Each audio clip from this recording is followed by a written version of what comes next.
దేవుని వాక్యంలోకి వెళ్దాం. కీర్తనల గ్రంథము 91వ కీర్తన మొదటి 2 వచనాలను చదువుకుందాం. Psalm 91 first 2 verse. भजन 91 भजन पहला 2 वचन.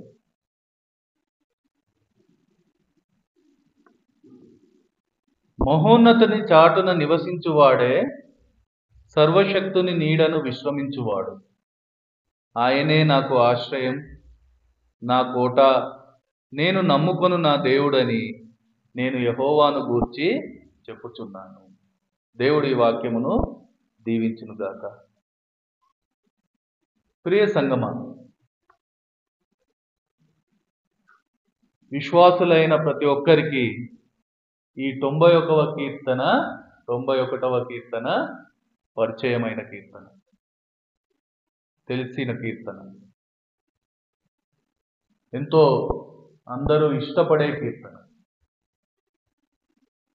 ఎందుకంటే ఈ కీర్తన ఎంతో ఆదరణను ఇచ్చే మాటలతో, ఎంతో ధైర్యాన్ని ఇచ్చే మాటలతో, దేవుని కాపుదలను, ఆయన వాగ్దానాలను మనకు జ్ఞాపకం చేసేదిగా ఉంటూ ఉంది. అందుకే ఈ కీర్తన చాలా మందికి ఇష్టమైనదిగా, కంటత గుర్తుపెట్టుకునేదిగా ఉంటూ ఉంటుంది. చాలా మంది కోరుకునేది వారి జీవితంలో ఒక నెమ్మది. అంటే ఏ చింత, ఏ బాధ, ఏ భయం, ఏ రోగం, ఏ తెగులు, ఏ కష్టం, ఏ శోధన, ఏ శ్రమ, ఇవేమీ లేని ఒక పరిస్థితి. ఇందులో మనం కూడా ఒకరం, అందులో ఏ సందేహం లేదు. ఎందుకంటే మనం కూడా ఇవన్నీ లేని ఒక నెమ్మదికరమైన, సమాధానకరమైన జీవితాన్ని కోరుకునే వారిగా ఇక్కడ చేరి ఉన్నాం. అలా కోరుకోవడంలో తప్పేమీ లేదు, అందులో ఏ ఇబ్బంది లేదు. కానీ ఇబ్బంది ఎక్కడ ఉంది, ఎక్కడ వస్తుంది అంటే ఆ కోరుకున్న దాన్ని పొందుకునే ప్రయత్నంలోనే ఇబ్బందులు వస్తూ ఉన్నాయి. ఈరోజు లోకంలో ఈ నెమ్మదిని పొందుకోవడానికి చాలా ప్రయత్నాలు, అనేక ప్రయాసాలు మనం చూస్తూ ఉన్నాం. నెమ్మది లేని జీవితాలు ఎన్నో మన కళ్ళ ముందు కనబడుతూ ఉన్నాయి. మనం కూడా ఆ ప్రయత్నాలు చేసిన వారమే, ఆ ప్రయాసలు పడిన వారమే, పడుతున్న వారమే.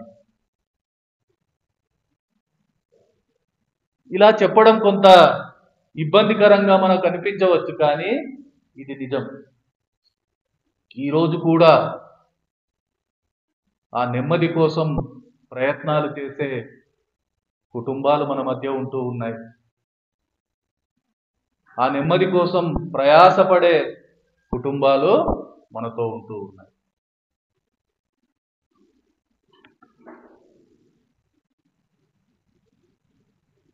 మనుషులమైన మనం అందరం ఒక విశ్రాంతిని కోరుకునే వారమే. ఎందుకంటే ఈ జీవన ప్రయాణంలో అందరము పరుగులు తీసేవారమే, ఆ పరుగులో అలసిపోయే వారమే. అందరము ఆ అలసట తీర్చుకోవడానికి ఇష్టపడేవారమే. అందుకోసం ఒక విశ్రాంతి చోటు వెతికేవారమే. అలాంటి వారందరికీ విశ్రాంతినిచ్చే ఒక చోటు, దాని గురించే వాక్యం ఈరోజు మనతో మాట్లాడుతూ ఉంది. ఈరోజు మన ముందర ఉంచబడి ఉంది.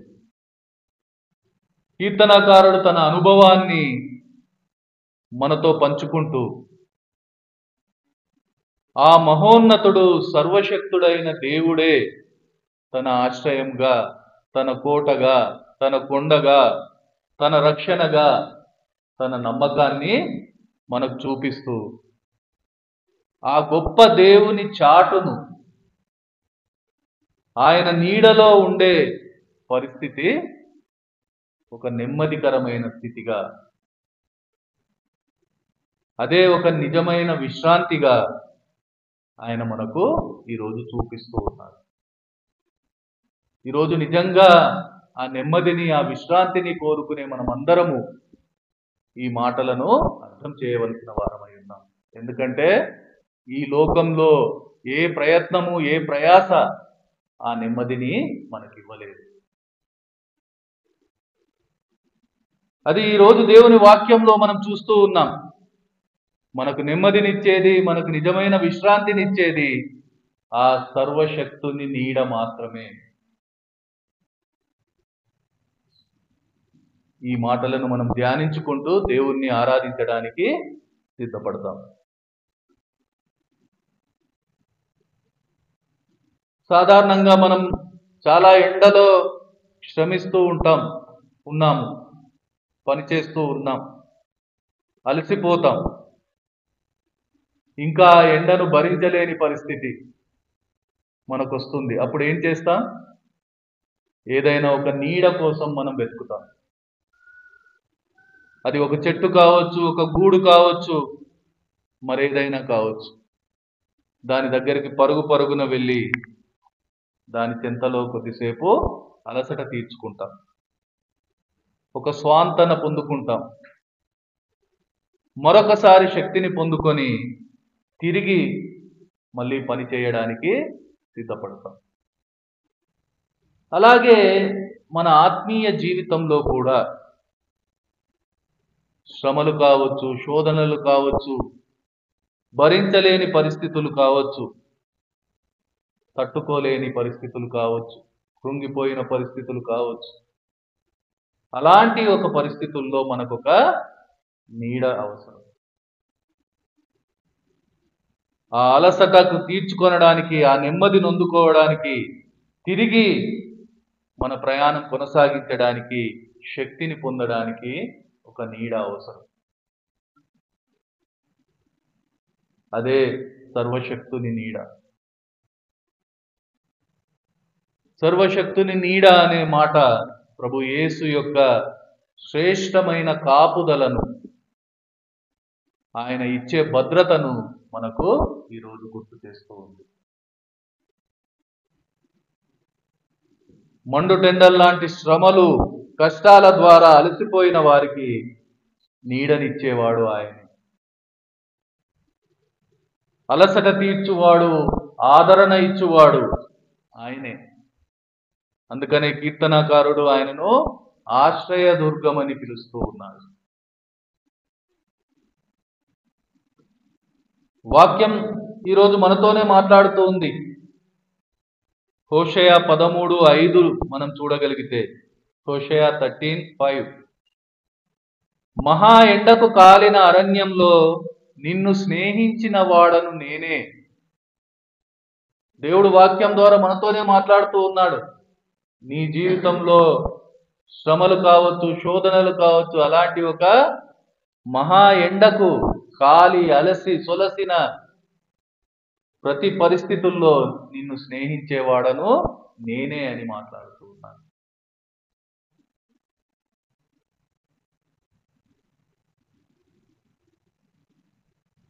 అలాగే కీర్తనకారుడు 121వ కీర్తనలో 121:5 వచనాన్ని మనం చూస్తే, సామ్ 121:5, యెహోవాయే నిన్ను కాపాడువాడు, నీ కుడి పక్కన యెహోవా నీకు నీడగా ఉండును.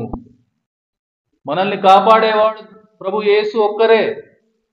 ఆయన ఎప్పుడూ మన కుడి పక్కన నీడగా ఉంటారు అని దేవుని వాక్యం మనతో మాట్లాడుతూ ఉంది. ఆ నీడ మాత్రమే మనల్ని కాపాడగలదు. ఆ నీడలోనే మనకు నిజమైన విశ్రాంతి ఉంది. ఇంకా వేరే ఏ మార్గము లేదు. ఎక్కడా మనకు నెమ్మది లేదు, ఎక్కడా మనకు విశ్రాంతి లేదు. నెమ్మది కోసం, విశ్రాంతి కోసం ఈ లోకరీతిగా ప్రయత్నాలు చేస్తున్నా, ప్రయాసలు పడుతున్నా మనమందరము దీన్ని అర్థం చేయవలసిన వారమై ఉన్నాం. ఎందుకంటే మనం చేసే ప్రతి ప్రయత్నము, ప్రతి ప్రయాస వ్యర్థమే.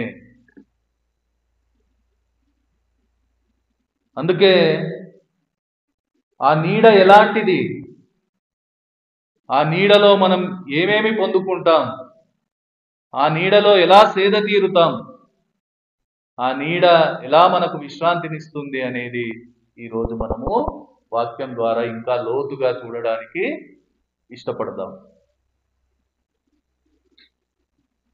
మొట్టమొదటగా మనం చూస్తే ఆ నీడలో మనకు రక్షణ ఉన్నది. సర్వశక్తిమంతుడైన దేవుడు ఒక విశ్వాసిని అన్ని పరిస్థితుల నుంచి రక్షించే సమర్థుడు ఆయన. వాగ్దానం చేసి ఉన్న దేవుడు, నమ్మకమైన దేవుడు.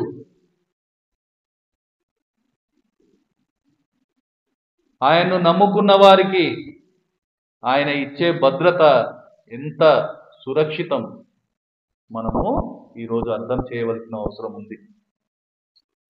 ఒక అనుభవాన్ని మనం చూడగలిగితే రూతు 2:12, రూత్ 2:12, యెహోవా నీవు చేసిన దానికి ప్రతిఫలమిచ్చును, ఇజ్రాయేల్ దేవుడైన యెహోవా రెక్కల క్రింద సురక్షితముగా నుండునట్లు నువ్వు వచ్చితివి. రూతు గ్రంథంలో ఆ అనుభవాన్ని మనం చూస్తూ ఉన్నాం. రూతు గురించి మనకు తెలుసు. ఎవరు లేని ఒక దీనురాలు, భర్తను కోల్పోయింది, దిక్కుతోచని స్థితి. అత్త తన నిస్సహాయతను చూపెడుతుంది, లోకం వైపు పొమ్మంటుంది. కానీ రూతు దేవుని మీద నమ్మకంతో ఆ సర్వశక్తుని నీడలో వచ్చినప్పుడు ఆమె జీవితం ఎలా మార్చబడింది, ఆమె ఎంత సురక్షితంగా జీవించింది, ఆ సురక్షితలోకి దేవుడు ఎలా నడిపించారు, ఆమెను ఎంతటి ఉన్నతమైన స్థానంలో నిలబెట్టాడు.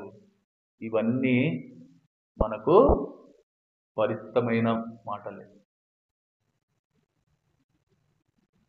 ఆయన నీడలో రక్షణ ఉంది.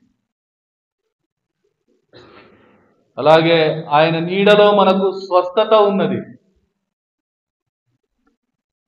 అపోస్తుల కార్యం 5:15లో మనం చూస్తాం, యాక్ట్స్ 5:15. అందుచేత పేతురు వచ్చుచుండగా జనులు రోగులను వీధులలోనికి తెచ్చి వారిలో ఎవరి మీదనైనను అతని నీడ అయినను పడవలనని మంచముల మీదను పరుపుల మీదను వారిని ఉంచిరి.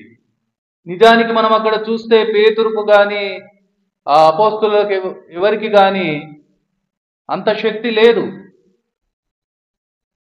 ఆ శక్తి ప్రభు యేసు వారికి అనుగ్రహించిన ఆ వరం, ఆ నీడ, ప్రభు యేసు యొక్క కృప. ఆయనే ఆ శక్తి గలవాడు, ఆయనే స్వస్థపరచువాడు. ఆ వరంతో పేతురు ఆ కార్యాన్ని చేసినట్టుగా మనం చూస్తూ ఉన్నాం. ఆయన సన్నిధిలోనే సంపూర్ణమైన స్వస్థతను మనం పొందగలుగుతాం. అలాగే ఆ నీడలో మనకు ఆనందం ఉంది. పరమగీతము 2:3, సాంగ్ ఆఫ్ సొలొమోన్ 2:3, అడవి వృక్షములలో జల్దరు వృక్షం ఎట్లున్నదో పురుషులలో నా ప్రియుడు అట్లున్నాడు, ఆనందభరితినై నేనతని నీడన కూర్చుంటిని. షూలమితి తన అనుభవాన్ని మనకు చూపెడుతూ ఉంది. ఆనందంతో నిండి ఉన్న తన పరిస్థితిని మనకు గుర్తు చేస్తూ ఉంది.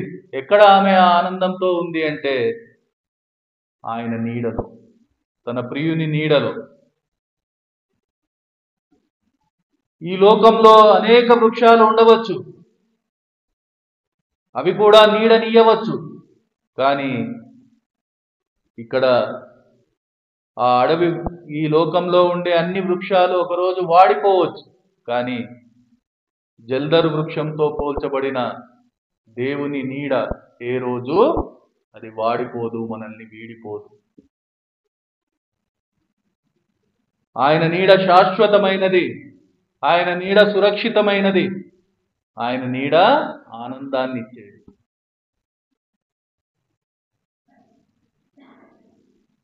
ఆయన నీడ మన ఆకలిని తీర్చేది. అందుకనే ఇంకా ముందు మనం చూస్తే అతని ఫలము నా జిహ్వకు మధురమని ఆమె తన అనుభవాన్ని మనకు చూపెడుతూ ఉంది. ఇంకా మనం చూస్తే ఆయన నీడ మనకు ఆశ్రయమై ఉన్నది. మామూలుగా చెప్తూ ఉంటారు, నేను ఫలానా వారి దగ్గర ఉన్నాను, నేను వారి ఆశ్రయంలో ఉన్నాను, వారి నీడలో ఉన్నాను. ప్రతి ఒక్కరికి నీడనిచ్చేది, ఆశ్రయమునిచ్చేది ఆయన మాత్రమే. కీర్తన 17:9 మనం చూస్తే, నన్ను చుట్టుకొను నా ప్రాణ శత్రువుల చేత చిక్కకుండను, నీ రెక్కల నీడ కింద నన్ను దాచుము అని కీర్తనాకారుడు మొరపెట్టడాన్ని మనం చూస్తూ ఉన్నాం. ఎందుకంటే ప్రతి పరిస్థితి నుంచి, ప్రతి అపాయం నుంచి, ప్రతి శత్రువు నుంచి, మనం ఇంతకుముందు మొదట్లో చెప్పుకున్న ప్రతి పరిస్థితి నుంచి మనల్ని కాపాడేది ఆయన రెక్కల కింద, ఆయన నీడలో. యెషయా 25:3 మనం చూస్తే, ఐజయా 25:3, భీకరుల ఊపిరి గోడకు తగిలిన గాలివాన వలె ఉండగా నీవు బీదలకు శరణ్యముగా ఉంటివి, దరిద్రులకు కలిగిన శ్రమలో వారికి శరణ్యముగాను, గాలివాన తగలకుండా ఆశ్రయముగాను, వెట్ట తగలకుండా నీడగాను ఉంటివి.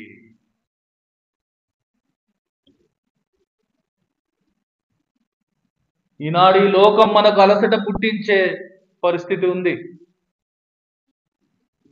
మనుషులను అలయ చేసేవాడు, సొమ్మసిల్ల చేసేవాడు ఈ లోకాధిపతిగా ఉంటూ ఉన్నాడు. శ్రమల చేత, శోధనల చేత, ఇరుకుల చేత, ఇబ్బందుల చేత సొమ్మసిల్లే మనందరికీ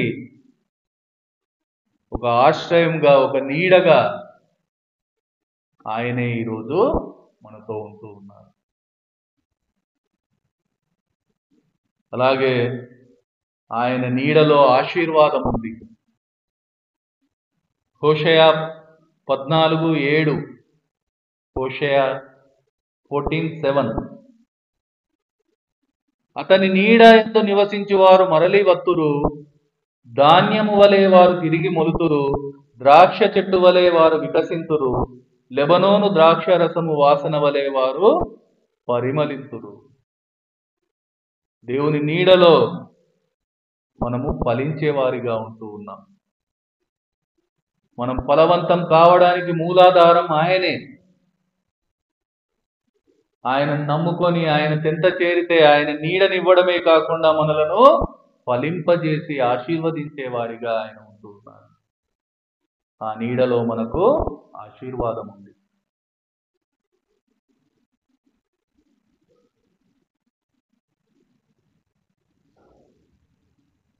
ఆయన నీడ మనకు మార్గాన్ని చూపించేదిగా, మనల్ని నడిపించేదిగా ఈరోజు మన ముందుంచబడి ఉంది. నిర్గమకాండం 13:21, ఎక్సోడస్ 13:21, వారు పగలు రాత్రియు ప్రయాణం చేయునట్లుగా యెహోవా త్రోవలో వారిని నడిపించుటకై పగటివేళ మేఘస్తంభంలోను రాత్రివేళ అగ్నిస్తంభంతోనూ వారిని నడిపించిన అనుభవం మనకు తెలుసు. ఆయన ఆ మేఘ స్తంభంగా, ఆ నీడలో వారిని నడిపించిన పరిస్థితి మనకు తెలుసు. ఆ మేఘం కదిలిన కొద్దీ దాని కింద వాళ్ళు తమ ప్రయాణాన్ని కొనసాగించిన అనుభవాన్ని మనం అక్కడ చూస్తాం. ఈరోజు ఆయన నీడను ఆశ్రయించిన ప్రతి ఒక్కరికి ఇదే అనుభవం దొరుకుతుంది.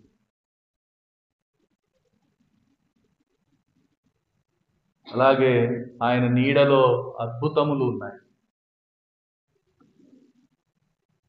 2వ రాజుల గ్రంథము 20:11, 2 Kings 20:11, ప్రవక్తయగు యెషయా యెహోవాను ప్రార్థింపగా ఆయన అహాజు గడియారపు పలక మీద 10 మెట్లు ముందరకి నడిచిన నీడ 10 మెట్లు వెనుకకు తిరిగిపోవునట్లు చేశాను.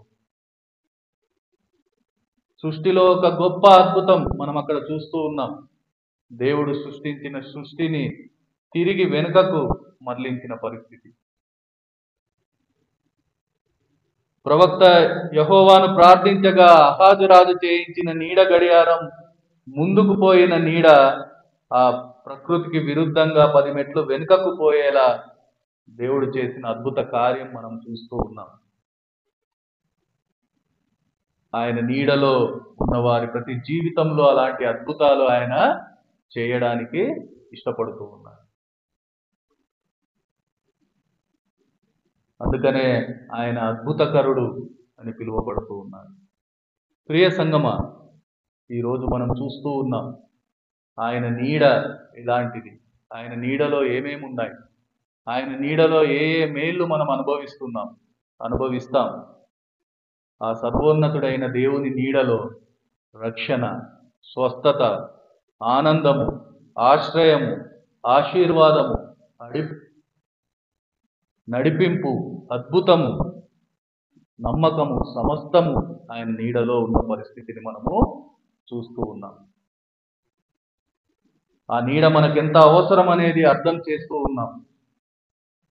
ఇప్పుడు అసలైన ప్రశ్న, ఆ నీడలో ఎవరు రాగలుగుతారు? ఆ నీడను ఎవరు అనుభవిస్తారు? ఈరోజు ఆ నీడకు దూరంగా ఉన్న పరిస్థితుల్లో నీవు నేను ఉన్నామేమో. అందుకనే దేవుడు తన నీడను మనకు చూపిస్తూ ఉన్నారు. సమాధానంగా ఆయన మనతో మాట్లాడుతూ ఉన్నారు. మహోన్నతుని చాటున నివసించువాడే, సర్వశక్తుని నీడన విశ్రమించువాడే ఆ నీడను పొందుకునే పరిస్థితిని చూపెడుతూ ఉన్నారు. ఆ నీడలో చేరాలంటే, ఆ నీడను అనుభవించాలంటే, ఆ మేళ్లను పొందుకోవాలంటే ఆ మహోన్నతుని చాటున, అనగా ఆయనకు దగ్గరగా ఆయన సన్నిధిలో జీవించడం, ఆయనతో నివసించే ఒక పరిస్థితిని ఆయన గుర్తు చేస్తూ ఉన్నారు. ఈరోజు నిజంగా మనం ఆయనతో నివసిస్తూ ఉన్నామా? ఆయనతో నివసించడం అంటే వాక్యం మనతో మాట్లాడుతూ ఉంది. 1 యోహాను పత్రిక 4:15-16 1 John 4:15 and 16 verses. యేసు దేవుని కుమారుడని ఎవడు ఒప్పుకొనునో వానిలో దేవుడు నిలిచి ఉన్నాడు, వాడు దేవుని యందున్నాడు. మన ఎడల దేవునికి ఉన్న ప్రేమను మనం ఎరిగిన వారమే దాన్ని నమ్ముకొని ఉన్నాము. దేవుడు ప్రేమాస్వరూపి అయి ఉన్నాడు. ప్రేమ యందు నిలిచియుండు వాడు దేవుని యందు నిలిచి ఉన్నాడు, దేవుడు వాని యందు నిలిచి ఉన్నాడు. ఇక్కడ చూస్తూ ఉన్నాం, వాక్యం ఆయనతో నివసించడం అంటే ఏంటి అనేది స్పష్టం చేస్తుంది. ఈరోజు బహుశా నేను దేవునితో నివసిస్తూ ఉన్నానని అనుకుంటున్నావేమో. వాక్యము చూపెడుతూ ఉంది, ఆయనను ఎరిగి ఆయన యందు నమ్మిక ఉంచి ఆయన ప్రేమను పొందుకొని అది ఇతరులకు పంచడమే ఆయనతో నివసించడంగా వాక్యం స్పష్టంగా మాట్లాడుతూ ఉంది. అంతేకాదు, అలా ఉన్న వాళ్ళే ఆయన నీడలో విశ్రమించేవారుగా, నిజమైన విశ్రాంతిలో ఉండేవారిగా దేవుని వాక్యం ఈరోజు స్పష్టం చేస్తూ ఉంది. ఒక్కసారి మనము ఆలోచన చేయవలసిన అవసరం ఉంది. మన ఆత్మీయ జీవితాలను పరిశీలించుకోవలసిన అవసరం ఉంది. ఈరోజు మనం ఆయనతో నివసిస్తూ ఉన్నామా? ఆయనతో నివసించడం అంటే ఆయనను ఎరిగి ఆయన యందు నమ్మిక ఉంచి ఆయన ప్రేమను పొందుకొని అది ఇతరులకు పంచే ఒక జీవితం.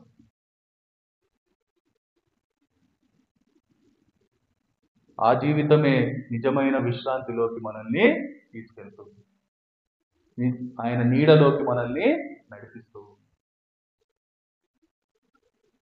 చివరికి నిజమైన విశ్రాంతిని గురించి కూడా వాక్యం మనతో మాట్లాడుతూ ఉంది. మత్తయి సువార్త 11:28-29, Matthew 11:28 and 29. ప్రయాసపడి భారం మోసుకొనుచున్న సమస్త జనులారా నా యొద్దకు రండి, నేను మీకు విశ్రాంతి కలుగజేతును.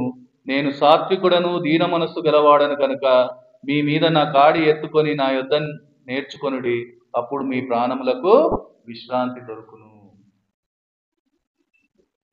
ఆయన దగ్గర నివాసం ఉండటంతో పాటు ఆయన దగ్గరకు వచ్చి పూర్తిగా ఆయనను అప్పగించుకునే ఒక జీవితం,